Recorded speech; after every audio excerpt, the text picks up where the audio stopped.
Nagdala ng pagkain ang uwak kay Elias. 17 kabanata. May isang propeta na ang pangalan ay Elias. Nakatira siya sa Tisbe na sakop ng Gilead.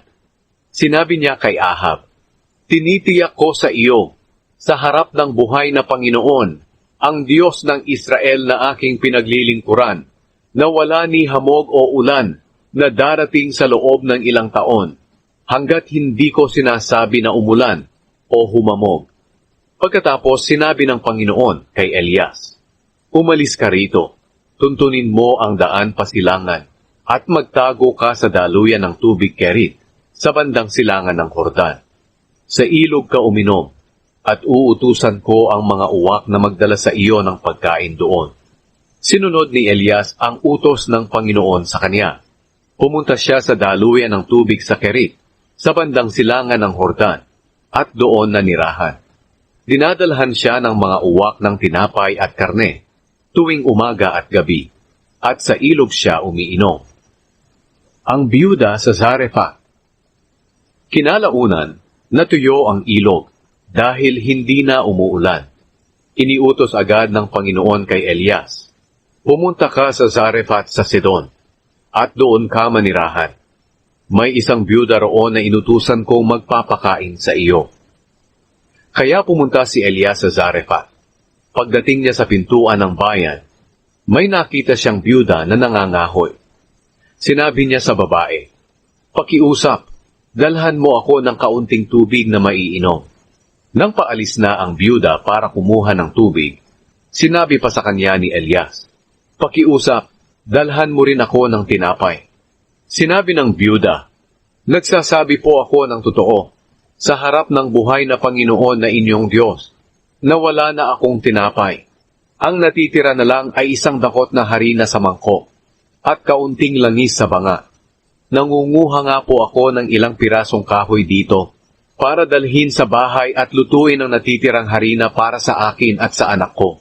At kapag naubos na namin ito, mamamatay na kami sa gutom." Sinabi ni Elias sa kanya, "Huwag kang mag-alala. Umuwi ka at gawin ang sinabi mo. Pero ipagluto mo muna ako ng maliit na tinapay mula sa natirang harina, at dalhin mo agad ito sa akin. Pagkatapos magluto ka rin para sa iyo at sa anak mo. Sapagkat ito ang sinasabi ng Panginoon, ang Diyos ng Israel. Hindi mauubusan ng harina ang iyong mangkok, at hindi mauubusan ng langis ang iyong banga, hanggang sa araw na padalhan ko ng ulan ang lupa." Lumakad ang babae at ginawa niya ang sinabi ni Elias.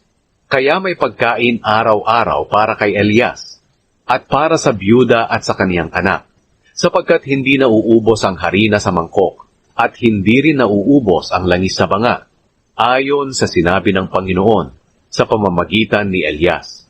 Kinalaunan, nagkasakit ang anak ng babae. Lumala ang sakit nito hanggang sa mamatay. Sinabi ng babae kay Elias, "Ano po ang ikinagalit ninyo sa akin, lingkod ng Diyos? Pumunta po ba kayo rito para patayin ang aking anak bilang parusa sa aking mga kasalanan?"